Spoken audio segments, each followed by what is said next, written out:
Iona is one of the largest cruise ships ever built for the British market, and one of the most popular ships sailing from Southampton. In this video, I'm going to take you on a full deck-by-deck tour of the ship, showing you the pools, bars, restaurants and entertainment spaces, along with a few tips to help you find your way around. In October 2025, Iona also completed her first major refit in Rotterdam, with upgrades across several public areas, including a new SeaScreen in the SkyDome, refreshed seating in venues like Crystal Bar, and updates to spaces such as the Horizon Buffet and Promenade Deck. Deck 19 is the highest deck on Iona, and it's one of the best places on the ship if you're looking for wide-open sea views, especially on a sea day. Right at the very front of the deck, you'll find a large sunbathing area. This is actually a spot many passengers never discover during their cruise, which makes it a great place to come if the main pool decks are busy. As you move further aft, there's another smaller sunbathing area before you reach the sports section of the deck. Right at the back of Deck 19, you'll find the sports arena and golf nets. This is where organized games often take place during the day, including football and basketball. Because this deck sits right at the very top of the ship, it can be a little breezy on sea days, but that also means you get some of the best panoramic ocean views anywhere on board. Starting right at the very front of Deck 18, you'll find the Retreat, which is Iona's premium adults-only outdoor relaxation area. This is designed as a quiet sanctuary away from the busy main pool decks, and access is available for an additional fee. Inside, you'll find a mix of high-end sun lounges, all arranged to give plenty of space and privacy. The Retreat also has 2 whirlpools looking straight out to sea. Moving just aft of the Retreat, you'll come to the Beachcomber pool and bar, which is another adults-only area on the ship. This is still a very popular spot on sunny sea days, and it offers a relaxed pool setting away from the family areas elsewhere on board. Between the Beachcomber pool and the glass roof of the SkyDome, you'll find another open sunbathing space with 2 hot tubs, one on each side of the deck.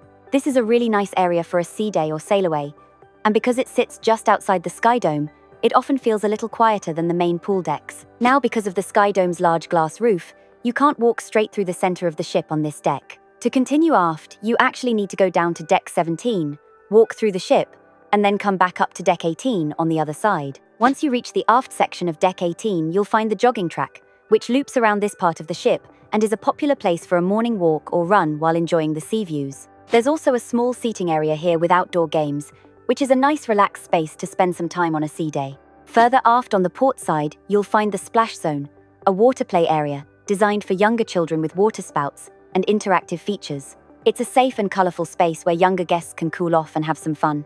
And right at the very back of Deck 18, you'll reach the Panorama pool and bar. This is the highest of Iona's infinity pools, offering great views out over the wake of the ship as well as the decks below. It tends to be a little quieter than the infinity pool down on Deck 16, but it's still a very popular spot, especially on warm sea days.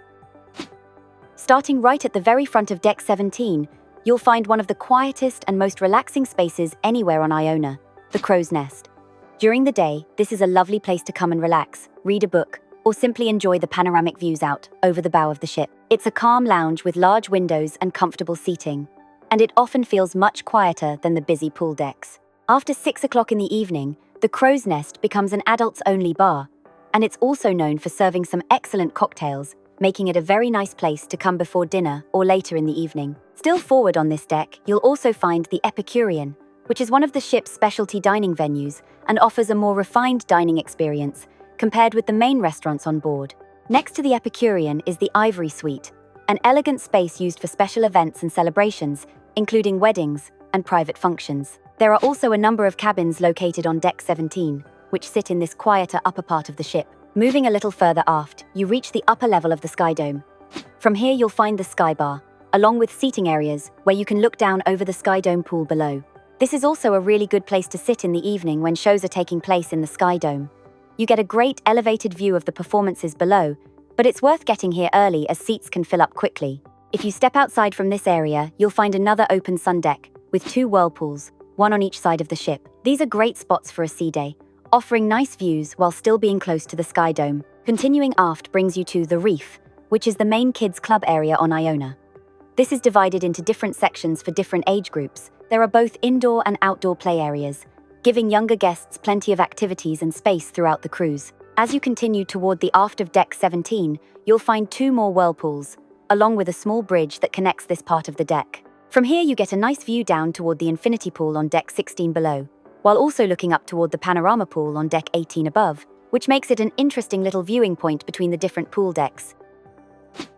Moving down to deck 16, this is one of the most popular and busiest decks anywhere on Iona. Starting right forward, you'll find cabins. So the first main public space you come to is the impressive SkyDome. The SkyDome is a huge glass-domed pool area which makes it one of the most popular spots on the ship, especially during winter cruises from Southampton when the weather outside can be cooler. At the front of the SkyDome, you'll find Taste 360, which is a very popular casual food venue, serving quick bites like pizza and burgers throughout the day.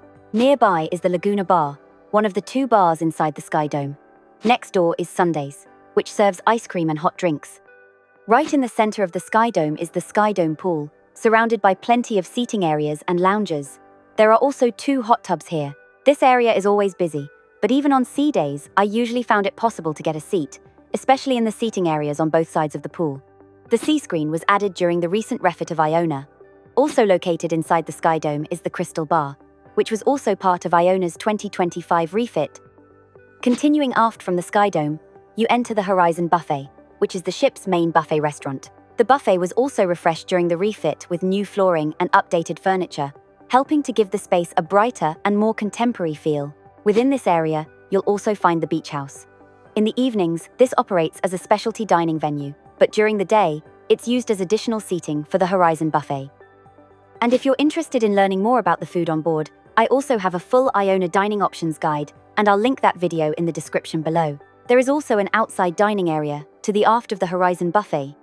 Finally, right at the aft of Deck 16, you'll find one of the most popular pool areas anywhere on the ship, the Infinity Pool and Bar. This is one of Iona's signature infinity pools, sitting right at the back of the ship, with fantastic views out over the wake. It's a very popular place to relax on a sea day, and the bar here makes it a great spot for sail away as well. Moving further down the ship now, decks 15 down to Deck 8 are mainly made up of passenger cabins. Across these decks, you'll find a mix of inside cabins, balcony cabins and suites. One really useful feature on Iona is that every cabin deck has its own launderette, with washing machines, dryers, and ironing boards. These can be very handy on longer cruises if you want to freshen up clothes during your trip. On this cruise, I stayed in a balcony cabin that sleeps up to 4 guests, so let me quickly show you the layout. When you enter the cabin, the bathroom is immediately on one side, with a shower, toilet, and sink, along with shelves and storage space for toiletries. Just after the bathroom, you'll find the wardrobe area, which includes hanging space, shelving, and the cabin safe. This area sits right beside the main sleeping space and can feel a little tight when people are moving around the room. Moving into the main part of the cabin, you'll find the bed area, which normally consists of 2 single beds that can be configured together as a queen-sized bed.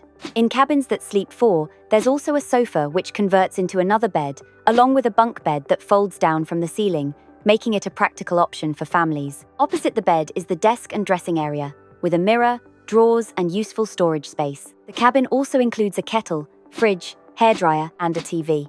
And there are USB charging ports located under the bedside lights on both sides of the bed, which are very handy for charging phones overnight. Over at the desk area, you'll also find 2 UK plug sockets and 1 European socket.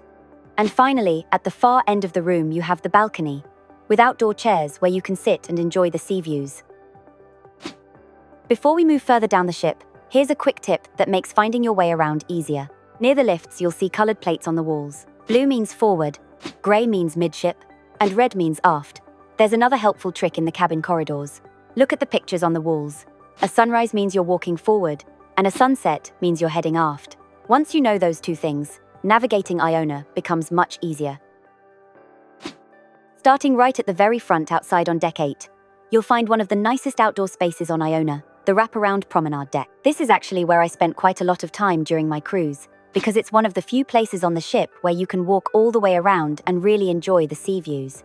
Right at the front, you get a full view looking out over the bow of the ship, and from here you can also see some of the outside crew areas, including a small pool and hot tub used by the crew. It can get quite windy here, especially when the ship is moving at speed.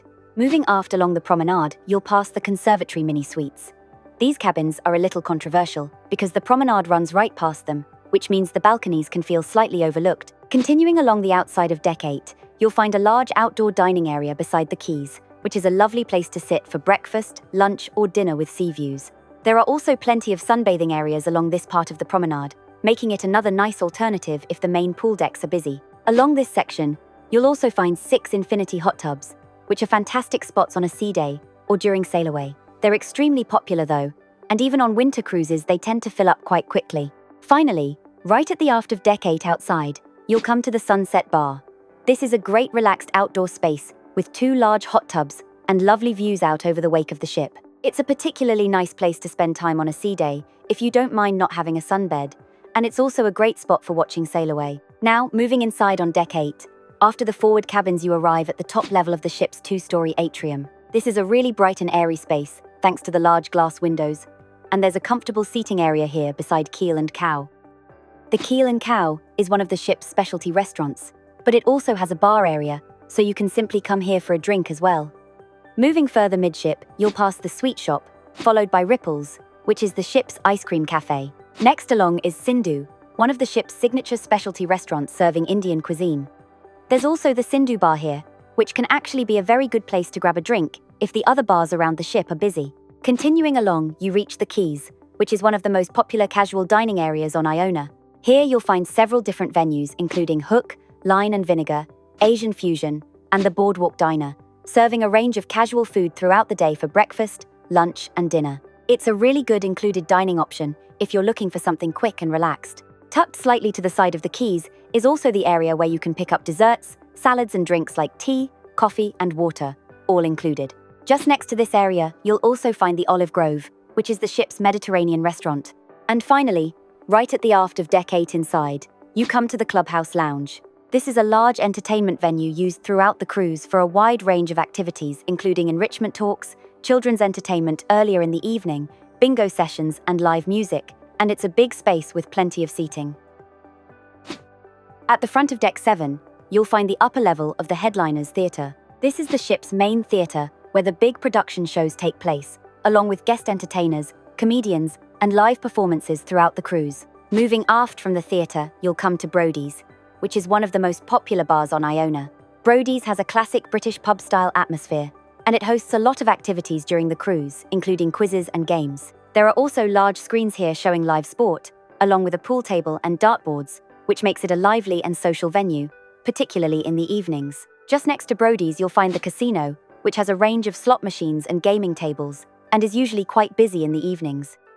Continuing along Deck 7, you reach the second level of the ship's atrium, which is a bright and open space thanks to the large glass windows and curved stairway connecting the decks below. Located within this atrium area is the Glass House, a stylish bar and restaurant known for its wide wine selection and small plates, making it a popular place to stop for a drink or something light to eat.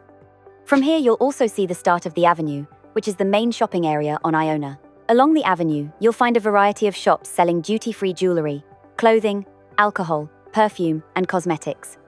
This area is also where you'll find several of the ship's main guest service desks. First is reception, which is where you would go if you need help with anything during your cruise. Right next to reception is the photo hub, where you can view any photographs taken by the onboard photography team during the cruise.